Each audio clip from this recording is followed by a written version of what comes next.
एक बंदा police station में अपने बेल पेपर पे साइन करने के बाद भागते हुए एक ब्रोकरेज फर्म में पहुंचा, जहां पर आधे घंटे बाद उसका इंटरव्यू था। पुलिस उसे इसलिए पकड़ के लेकर गई थी क्योंकि वो पार्किंग टिकट्स के पैसे नहीं दे पाया था। अब क्योंकि आधे घंटे बाद ही उसका इंटरव्यू था तो वो कपड़े भी चेंज नहीं कर पाया। कपड़ों पे पेंट लगे हुए थे और बहुत ही गंदे थे। जब इंटरव्यूअर ने उसकी मार्कशीट देखी तो मार्क्स भी बहुत कम थे, लेकिन उसके बावजूद भी उसने इंटरव्यू क्रैक कर लिया। जानते हैं क्यों? ये क्रिस गार्नर की घटना है और ये सच्ची है। ध्यान से सुनिएगा। उसके आंसर की वजह से उसका सिलेक्शन हुआ। उसने कहा कि सर, मैं इस तरह का पर्सन हूं कि अगर मैं किसी चीज का आंसर नहीं जानता होऊंगा तो मैं आपसे कहूंगा कि मैं नहीं जानता हूं, लेकिन मैं ये जरूर जानता हूं कि उसका आंसर ढूंढना कैसे। गाइस, लाइफ में बहुत सारे ऐसी चीजें जो आप नहीं जानते, लेकिन अगर आप ये जानते हो कि उसका जवाब कैसे ढूंढना है तो आप जिंदगी में कभी पीछे नहीं रहोगे।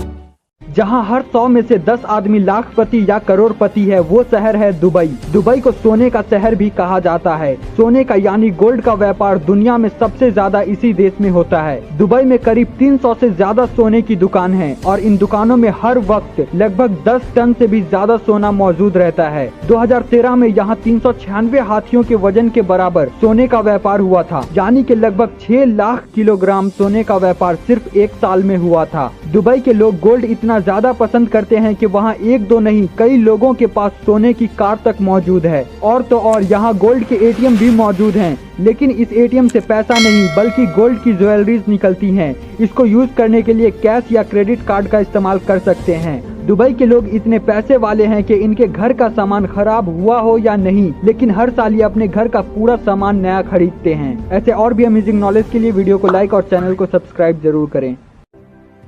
मैं ये नहीं कहता हूं या YouTube ये नहीं कहता है कि आप सारा दिन लगे रहो YouTube पे वीडियो डालते रहो, ऐसा नहीं है। आप डिसाइड करो, आप पढ़ाई करते हो या फिर आप जॉब करते हो, उसके अलावा आपको टाइम कब मिलता है। अगर आपको लगता है कि एक वीडियो बनाने में मुझे 7 दिन में एक ही वीडियो बना सकता हूं मैं, दैट्स फाइन।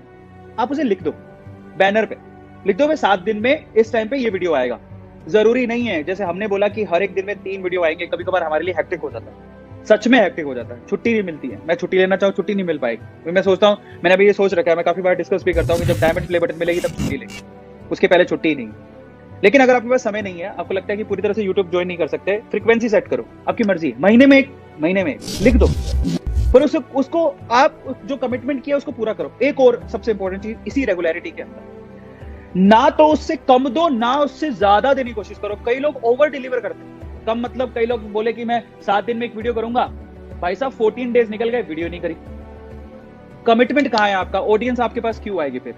वो कमिटमेंट ही नहीं है आपका। हमने क्या सेट कर रखा है? 3 वीडियो आएंगी तो आएंगी, सुनामी आए, पहाड़ आए, पठार आ जाए, कुछ भी आ जाए, कोई आपको ऐसे खींच रहा से कुछ भी हो जाए, 3 वीडियो आएगा तो आएगा।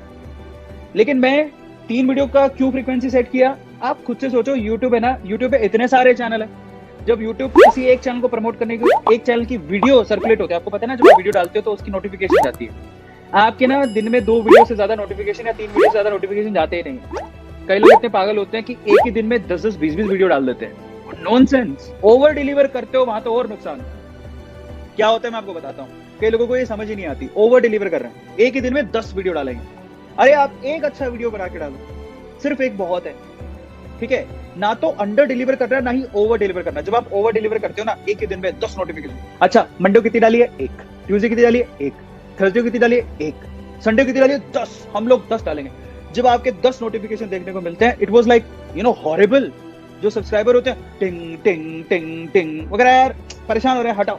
इंग्लैंड के पेनाइन हिल्स पे मौजूद ये दुनिया का सबसे अजीब पेड़ है। हालांकि ये एक रियल पेड़ नहीं है, बल्कि पेड़ के जैसा दिखने वाला स्टील पाइप से बनाया गया एक स्ट्रक्चर है। यहाँ बिना किसी टेक्नोलॉजी और पावर सप्लाई के आपको 24 घंटे अलग अलग तरह का म्यूजिक सुनाई देता है। अब ये कैसे काम करता है, इसे एक एग्जाम्पल से समझते हैं। जैसे दोस्तों, बांसुरी होती है, हम जब भी उसको बजाते हैं तो हम उसमें हवा भरते हैं, फूंक मारते हैं और म्यूजिक प्रोड्यूस होता है। इसी तरीके से इन पाइप्स को भी असेंबल किया गया है कि जब भी किसी डायरेक्शन से हवा आती है तो इनमें से म्यूजिक प्रोड्यूस होता है। डिपेंड करता है कि किस एंगल से हवा आ रही है और कितनी स्पीड से आ रही है, उसी तरीके का म्यूजिक यहाँ पे आपको सुनाई देता है। इसे साल 2006 में बनाया गया था और नेचुरली तौर पे म्यूजिक प्रोड्यूस करने वाले स्ट्रक्चर को रिंगिंग सिंगिंग ट्री भी कहा जाता है। आपको ये जान के कैसा लगा कमेंट्स में जरूर बताइएगा। मैं मिलता हूँ आपसे अगली वीडियो में। Good bye.